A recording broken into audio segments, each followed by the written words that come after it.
Hey guys, jirtuu hordoftootaa fi daawwattoota maatii keenya nageenya keessan bakka artanitti isiniif haa baay'eetu jecha kanarraaf qabadhee dhufe waan nama ajaa'ibuudha. Dhugaa Rabbi baay'ee nama dinqisiisa.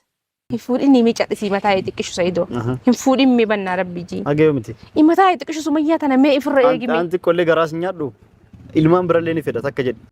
Soqaxxitee teettee jaarsa kan keessan qabachuu beektee ilma akka inni barbaadutti waggaan tak gooteef waan inni barbaadu yoo taateef inni walii gadi hin deemu. Ma silaasimaaf ta'a bar. Atillee namu anuma silaanumaaf taata. Silaa waliif taana jiika.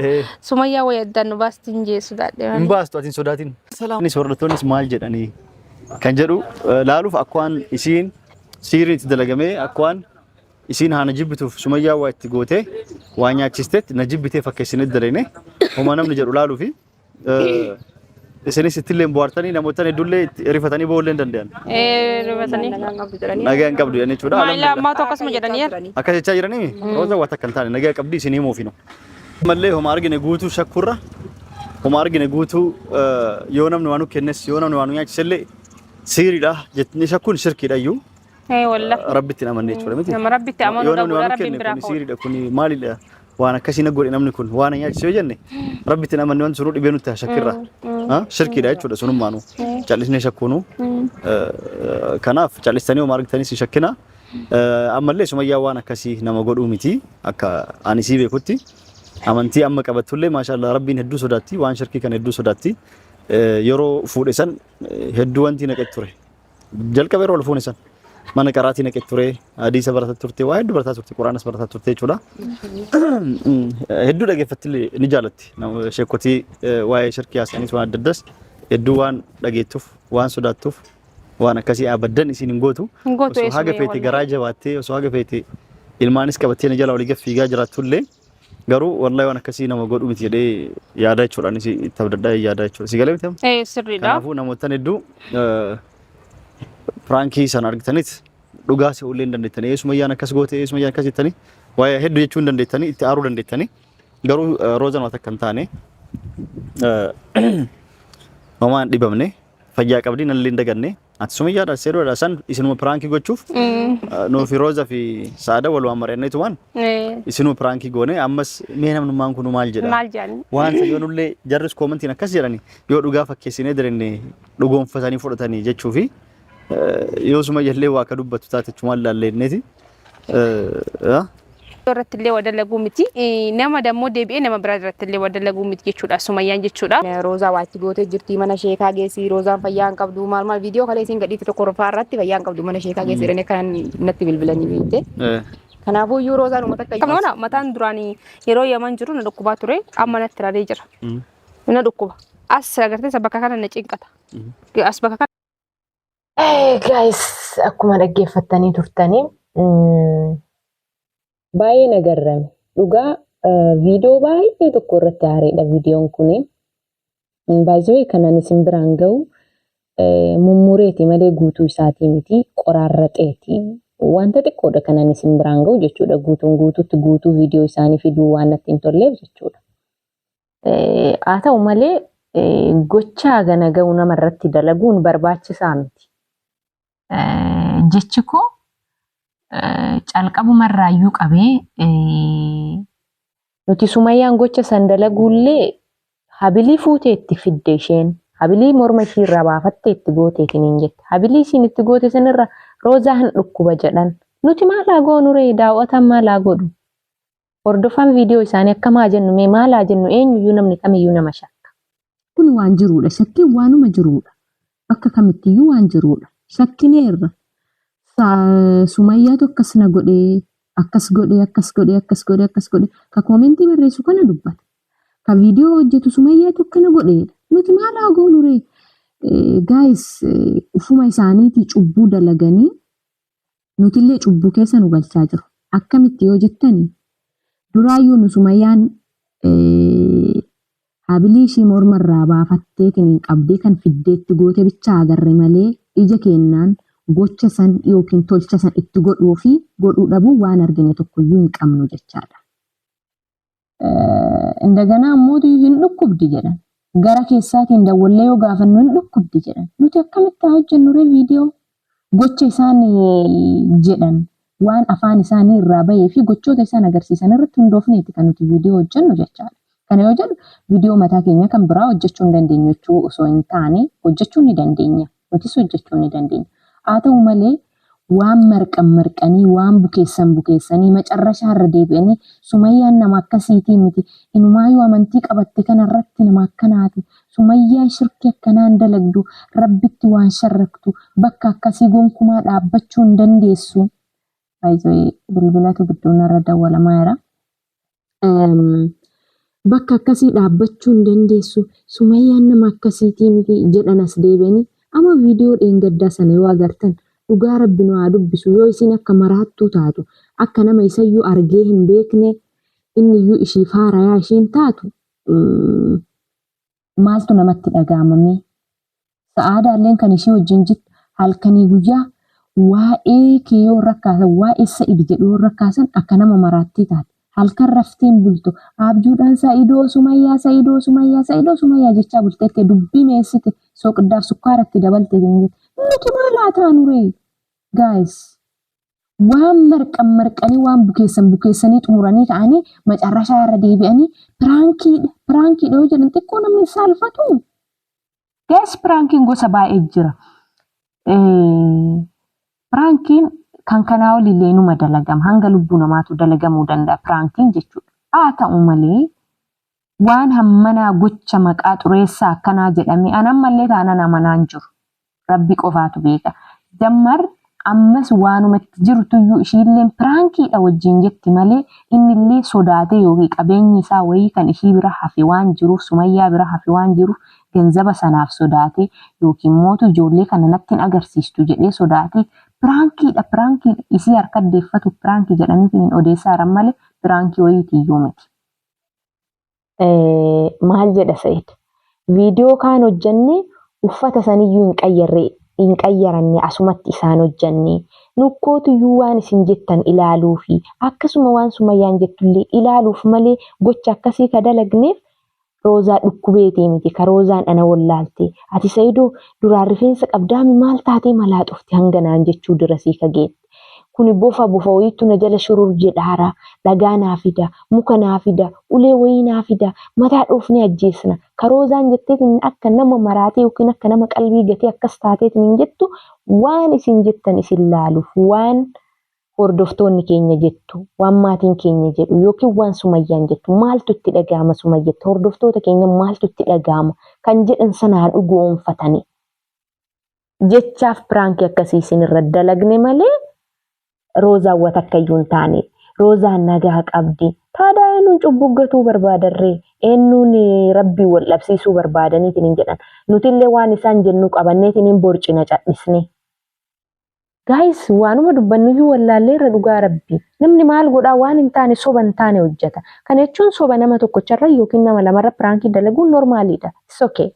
Garuu nama meeqa guututti biyaansi takattaayii meeqa akka Sa'id qabu hin beektan Roozaanis nama meeqa akka qabdu hin beektanii biyaansi Roozaan 100 ga'u waan xiqqootu ishiyaafa Sa'id meeqa akka ta'e kanuma waliin beeknu jechuudha.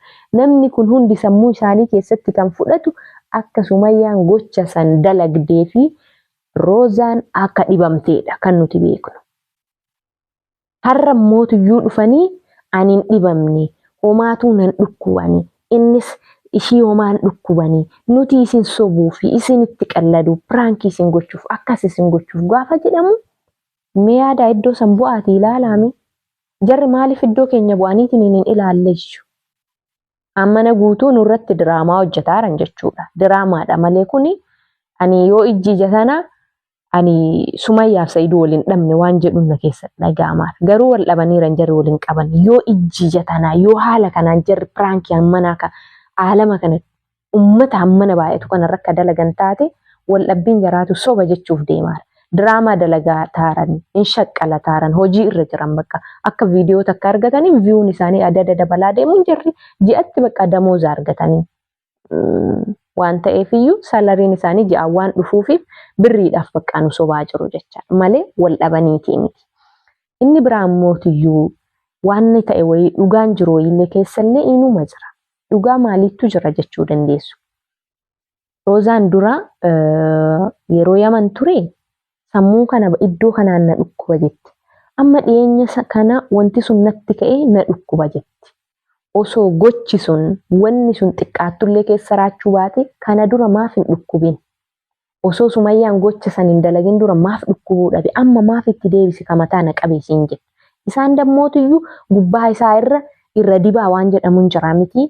Dhadhaa muuduu deeman bakka shaffanuudha. Maaliifiyyuu Saayidillee ijoolleen isaa daa'imman isaa ishii harka waan jirtuufiyyuu gocha hammana ga'u maqaa kuna xureesse abbaan keessan jechuun ishii boru waan hin hafneef viidiyoon kun akkanumatti ta'a. Abdeet ta'eetu dhufa waan ta'eef abbaan keessan hammana guutuu maqaa kuna balleesse abbaa keessanitti hin deebi'u jechuun ni dandeesse daa'imman kunneen yoo guddatan jechuudha. Boru naaf hin toltu daa'imman koo na dhaga'u abbaa keenya naan jedhu haadha keenya waan haganaa maqaa hammana ga'u waan hammana ga'u maqaa ishii xureesse naan jedhu daa'imman kiyya kan jedhu sodaachuu takka. Kun shakkii mataa kooti nan sodaadhe naan hin jenna jechuu ta'uu qabeenyi yookiin ganzabni isaa kan ishee bira hafeeru jiraachuu waan kana ganzaba kana yookiin ijoollee kana quuxayeetiin irra deebi'ee irra dibaadha. Dhadhaa dibuuf muuduuf sukkaaraa fi damma walirratti afaan isaanii dhiqatanii lulluuqatanii dhufanii Sumayyaan gocha akkasiin dalagdu. Hin dalagdu machee min amana. Bakka akkanaan dhaqxu. Sumayyaan yeroo duraan Islaaminaa qabatteetiin jette mana qaraatii geessee hadiisa qara'aa turte. Hadiisa dhaggeeffachaa turte. Sheekolee baay'ee dhaggeeffachaa turte. Waa'ee shirkii kana adda baastee beekteetiin naasofte. Kana yoo irra deebi'ee shirkii jedhan waa'ee amantii barsiisuu yookiin waa'ee amantii isin hubachiisuu barbaade miti. Waan jarri waliin marqan yookiin walitti bukeessan irraa kan ka'e nu maaliif nutti taphatu? Maaliif diraamaa dheedhanii nutti himanii? Piraankii dheedhanii nutti himanii? Nutillee waan jarri odeessan fuuneetiin hordoftoota keenya biraan ga'uuf fiigna. Kun immoo soba somni jaraan dhumatu bakka diraamaan jaraa akkuma itti qaxxaletti bakka. Diraamaan jaraa akkuma itti fufetti. Kanaaf ani har'a maal jedhee macarrasha kana booddee ani jaran amanuu jedhe. Dhugaa Rabbi waan Sa'iid Faatee hojjettu hin amanu. Kana yoo jedhu Sa'iid nama badaadha jechuun miti. Sa'iid nama gaariidha. Roozaanis miskiina akkuma isin beektan san hundumti isaaniitu gaarummaa gaariidha. Ganzabaaf jedhanii hojiidhaaf jedhanii diraamaa dalagaa irraa nu qarqaara nu bira dhaabbadha sabiskiraayib nu godha laayik nu godha sheer nu godha yoo jedhan normaalidha. Yoo karaa sirriitiin gaafatanii hin jedhan. Hammana sammuu ani dhugaa Rabbi nan booye maaliifiyyuu yoo ishiin akka maraattuu taatee gaafa durii kun eessas beek bofa wayiitti waan na jala deemaa jiru natti fakkaata. Dhagaa wayii fidi sa'aata muka wayii fidi mataa isaa dhoofnee ajjeesna. Yeroo ishiin jette akka nama maraattuu yookiin akka nama qalbii gatee isiin taatu nan booye dhugaa Rabbi mimmaan gadi naqee kun akkana sooftiin xaragadheeti kanan booyeeru. Isin garramu? Ana qofa miti. Kan akka kootii miskiinni waan beekne kan booyu meeqatu jira itti dhagaame. Gochi akkanaa roozaadhaaf hin malu jedhee ka booye isin keessa hin jiru. Ka itti dhagame isin keessa hin jiru. Inumaayyuu Sumayya masaniyyuu kan qara yookiin daba isii yaanne namni sababbii roozaatiin jibbe hin jiru. An Sumayyaa jibbee ture. Sababbiin hin jibbe gocha kana isiitu dalage. Maaliif gocha akkana mucayyoo miskiina kanarra dalagde jedhee baay'een jibbee ture. Kanaafi namni diraamaa yoo dalage diraamaadha yoo jedhanii diraamaa dalagan. Diraamaan jaraa akkuma itti fufet ta'ee gocha hammana ga'u nama sobuuf yaaluun nama gowwoomsuuf wallaalaa nama godhuuf zim jedhanii akka jara qofa deebi'aniitiin laalan nama gochuuf yaaluun dhagabii dheedhee yaadu'an sirrii dheedhee yaadu. Kanaafi walumaa galatti roozaan ani fayyaa koo jira wanni na dhukkubu hin jiru jetti. Yookiin immoo cinaa tokkoon akka yeroo yaman jirruun mataan koo natti deebisee na dhukkuba jetti. Kam akka amannu wallaalli maal akka dubbannu wallaalli nutti ulfaata. Sa'aadaalleen hiriyyaan isii wanni ishii dhukkubu wayiitu hin jiru. Sa'iidillee maqaan haadha manaa isaa akkuma ta'etti ilma waan irraa qabuuf akka hin banne waan barbaaduuf jecha nu waan ishiin jettu laaluuf waan ishiin dubbattu laaluuf malee Sumayyaan gocha akkanaa nama gootuu miti. Uffata viidiyoo kaan dalagneen osoo hin qayyarin asumatti waan san hojjanneetiin hin jenne. Iddoon tokko uffanni isaan hojjanneetiin hin jenne tokko. Kanaafi akkasii warroonni yaaddan kana booddee dhiisaa gocha akkasii irraa Sumayyaan bilisa. Waan akkasii gochuu hin dandeettu. Ishii duuballee nan kakadhaafi jedha. Gaaf durii mootiyyuu qorichi morma godhatteetiin hin jette akka malee godhe ka jedheetiin dubbii dhadhaa dibee yookiin damma afaan muuxateetiin naasa. Ingilis ዞሮ hojiidha waan ta'eef iyyuu innillee hojiidha haa shaqqalatu rakkoon qabu garuu pirankii hamma nagayuu nu gochuuf yaalina maaloo Sa'iid Sa'aadaa Roozaa maaliif iyyuu nuti qalbiin keenya rifateera baay'ee gaddineerra batalee mucattii keenyaaf gaddine Roozaadhaaf jechuudha maaliif kana hunda baddalamti maaliif kana hunda godda'amti inni baay'ee yaanne baay'ee dhiphanne baay'ee boonneerra. Kanaaf yeroo itti aanuuf hojii hojjedha akkuma dura hojjettaniiti. Garuu pirankii hamma naga'uu nurratti dalaguudha iyyaalina please. Okay guys? Kanaaf guys hojii kanarraaf qabadhee dhufe kana fakkaata. Bakka artanii nageenya keessan isiniif haa baay'atu. Sin jaalladha.